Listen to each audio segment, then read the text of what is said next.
Okay, next.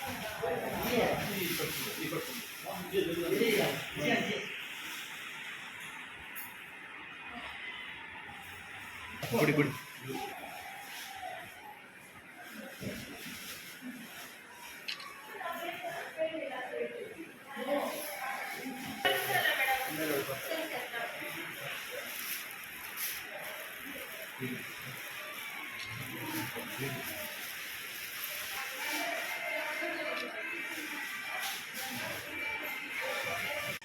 ಗಡಿಭಾಗದಲ್ಲಿ ರಕ್ತದ ಕೊರತೆ ಅತಿ ಹೆಚ್ಚಾಗಿ ಕಾಡ್ತಾ ಇರೋದ್ರಿಂದ ಬ್ಲಡ್ ಬ್ಯಾಂಕ್ನವರು ನಮ್ಮ ಸುಬ್ಬಣ್ಣ ಅವರು ಸಂಪರ್ಕ ಮಾಡ್ತಾರೆ.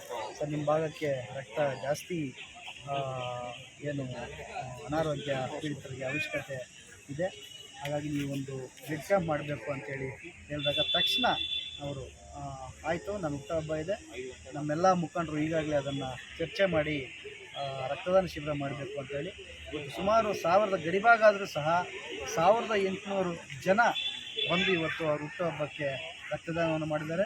ವಿಶೇಷವಾಗಿ ಮಾನ್ಯ ಶಾಸಕರು ಸಹ ಆ ಒಂದು ಶಿಬಿರದಲ್ಲಿ ಅವರ ರಕ್ತದಾನವನ್ನು ಮಾಡಿ ಅವರ ಏನು ಮನಸ್ಸು ಎಷ್ಟೊಂದು ಸರಳವಾಗಿ ಸಾಮಾಜಿಕ ಮುಖಿಯಾಗಿದೆ ಅಂತೇಳಿ ಅವರು ತೋರಿಸ್ಕೊಟ್ಟಿದ್ದಾರೆ. ಇದಕ್ಕೂ ಸಹ ನಾನು ಮಾನ್ಯ ಸುಬ್ಬಣ್ಣನವರಿಗೆ ಅಭಿನಂದನೆಗಳು ಮತ್ತು ಕೃತಜ್ಞತೆಯನ್ನು ತಿಳಿಸೋಕ್ಕೆ ಬಯಸ್ತೇನೆ. ಇದೇ ರೀತಿ ನಿಮ್ಮ ಸೇವಾ ಕಾರ್ಯಗಳು ಮುಂದುವರಿಲಿ ಅಂತೇಳಿ ಆ ಭಗವಂತ ಮತ್ತಷ್ಟು ಶಕ್ತಿ ನಿಮ್ಗೆ ಕೊಡಲಿ ಅಂತೇಳಿ ದೇವರಲ್ಲಿ ಪ್ರಾರ್ಥನೆ ಮಾಡ್ತೇನೆ. ವಿಷಯ ಅಲ್ಲ, ಅವರು ಪ್ರತಿಯೊಂದು ಬಾರಿ ಏನು ಕಾಂಗ್ರೆಸ್ ಪಕ್ಷದ ಒಬ್ಬ ನಿಷ್ಠಾವಂತ ನಾಯಕರಾಗಿ ಏನೇ ಜವಾಬ್ದಾರಿ ಕೊಟ್ಟರೂ ಸಹ ಇವತ್ತು ಅವರು ನಿಭಾಯಿಸಿದ್ದಾರೆ. ಹಿಂದೇನೂ ಸಹ ಸಿದ್ದರಾಮಯ್ಯನವರ ಕಾಲದಲ್ಲಿ ನಿಗಮಂಡಳಿ ಕೊಟ್ಟಿದ್ದರು, ಅದನ್ನು ನಿರಾಕರಿಸಿ ಅಭಿವೃದ್ಧಿಗೆ ಹಣ ಕೇಳಿದ್ರು. ಮೊನ್ನೆನೂ ಸಹ ಅವರಿಗೆ ನಿಗಮಂಡಳಿ ಕೊಟ್ಟಾಗ ನನ್ನ ನಿಗಮಂಡಳಿ ಬೇಡ, ನನ್ನ ಗಂಟ್ಲಮಲ್ಲ ನಮಗೆ 200 ಕೋಟಿ ಹಣ ಕೊಡಿ ಅಂತೇಳಿ ಕೇಳಿದ್ರು.